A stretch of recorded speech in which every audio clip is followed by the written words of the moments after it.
శిథిలాలను ప్రస్తుతం ఆ శిథిలాల దగ్గరికి వెళ్ళి ఆ ప్రమాదం ఎలా జరిగిందనే దానిపై కూడా ఇతను పరిశీలిస్తున్న దృశ్యాలను కూడా మనం చూసుకోవచ్చు. ఇప్పటి వరకు ఇద్దరు అయితే మృతి చెందారు. కొద్దిసేపటి క్రితమే ఎమ్మెల్యే మాట్లాడుతూ కూడా ఒకటి చెప్పారు. ముఖ్యంగా ప్రధానంగా చెప్పిన దాంట్లో ఇటువంటి బిల్డింగ్లు ఒకటి కాదు వందల సంఖ్యలో ఉన్నాయి. సో వాటన్ని అవసరం ఎంతైనా ఉంటుంది. ఇప్పుడిప్పుడే అభివృద్ధి చెందుతూ ఉంది. ఇక్కడ కొత్తగా కమిషనర్ వచ్చారు. అలాగే ఇతర విభాగాలు కూడా పూర్తి స్థాయిలో పనిచేస్తున్న సమయంలో ఇలాంటి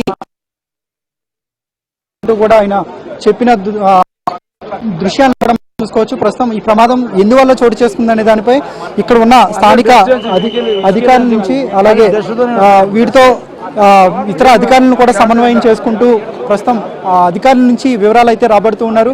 అటు హైడ్రా సిబ్బంది కావచ్చు, లేదంటే పోలీసు ఫైర్ సిబ్బంది కావచ్చు, వీళ్ళంతా కూడా సమన్వయంగా పనిచేసుకుంటూ ఎంతమంది లోపల ఉన్నారనే దానిపై రెస్క్యూ అయితే కొనసాగుతూ ఉంది. ఇప్పటి వరకు 2 మృతదేహాలను గుర్తించారు. ఒక మృతదేహం అయితే స్థానికంగా ఈ అపార్ట్మెంట్కి ఏదైతే కుప్పకూలిపోయిందో ఆ బిల్డింగ్లో ఎలక్ట్రికల్ వర్క్ చేయడానికి వచ్చాడు. అతని వద్ద అతని జేబులో కొన్ని ఎలక్ట్రానిక్ సామాన్లు ఉన్నాయి, ఎలక్ట్రికల్ సామాన్లు ఉన్నాయి. వీటితో పాటుగా కొన్ని కటింగ్ మిషన్లు కూడా ఉన్నాయి. కాబట్టి అతను బహుశా ఒక అపార్ట్మెంట్లో ప్లంబింగ్ వర్క్ చేయడానికి వచ్చే అవకాశం ఉందని అధికారులు అయితే అంచనా వేస్తూ ఉన్నారు. మరొక వ్యక్తి ఎవరనే దానిపై ఇప్పటి వరకు ఒక స్పష్టత అయితే రాలేదు. ప్రస్తుతం మనతో పాటు ఈ ఎవరైతే అపార్ట్మెంట్ ప్రియదర్శిని అపార్ట్మెంట్ ఉందో ఆ అపార్ట్మెంట్ జయదర్శిని అపార్ట్మెంట్ సెక్రటరీ ఉన్నారు. అసలు ఎమ్మెల్యే ఏం చెప్పారనే దానిపై కూడా ఒకసారి చెప్దాం. ఒకసారి సార్ చెప్పండి, ఎమ్మెల్యే ఏం చెప్పారు, అసలు ఏమన్నారు?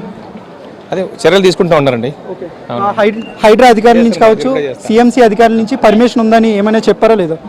పర్మిషన్ అయితే ఏం లేవండి దానికి. కానీ ఇప్పుడే ఎమ్మెల్యే గారు చెప్తున్నారు అన్నిటి మీద యాక్షన్ తీసుకుందాం, ఇది అందరి బాధ్యత అని చెప్తున్నారు. ఒకరిదే కాదు, మీడియాది కాదు, పబ్లిక్ది కాదు, అందరిది కాదు. మేము ఓన్లీ పబ్లిక్ ఉండాలి, ఆఫీసర్స్ ఉండాలి, హైడ్రా ఉండాలి, అందరూ కలిసి యాక్షన్ తీసుకుంటే అక్కడ కనీసం 2 వీలర్ వచ్చే కూడా ప్లేస్ లేదు. ఎక్కడైతే ఇప్పుడు ఆ బిల్డింగ్ అవన్నీ ఉన్నాయి చూడండి, మీరు కావాలి అటువైపు చూడండి, నాట్ ఈవెన్ 2 వీలర్ వచ్చే కూడా లేదు. ఓన్లీ మనుషులు నడిచే దారి ఉంటుంది అంతే. ఇలాంటి దాంట్లో వాళ్ళు 7 ఫ్లోర్స్ 8 ఫ్లోర్స్ కట్టుకుంటూ పోతే ఎట్లా ఉంటాయండి అవన్నీ? అంటే గతంలోనే మీరు అపార్ట్మెంట్ సెక్రటరీగా ఉంటూనే గతంలో ఏమైనా ఫిర్యాదులు చేశారండి? ఫిర్యాదులన్నీ మా దగ్గర ఉన్నాయి, ఇచ్చాం, జిహెచ్ఎంసీకి ఇచ్చాం, పోలీసులకు ఇచ్చాం, పోలీసులు వచ్చి చూశారు కూడా.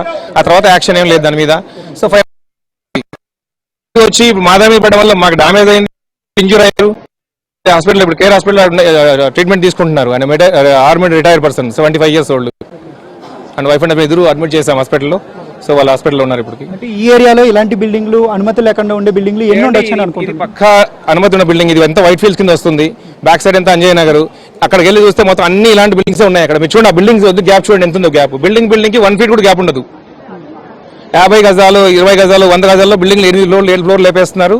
మళ్ళీ వాళ్ళు ఎలా ఉంటున్నారో తెలియదు. కానీ ఆ పరిస్థితులు మాకు డామేజ్ అయ్యాయి. చక్కగా ఉంది, గ్యాప్ ఉంటుంది ఇక్కడ. ఈవినింగ్ అయితే పిల్లలంతా ఆడుకుంటారు ఇక్కడ గ్రౌండ్, ప్లే గ్రౌండ్ లో. ఆఫ్టర్నూన్ టైం కాబట్టి ఎవరు లేకపోయింది. ఎమ్మెల్యే కూడా ఇక్కడే ఉన్నారు.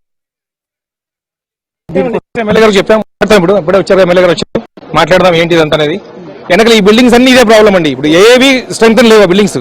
మీరు చూసుకుంటే ఈ వెనకాల బిల్డింగ్స్ అన్ని ఇదే ప్రాబ్లమే. ఈ 4 బిల్డింగ్ అంజయ్ నగర్ అంతా ఇలాగే ఉంది.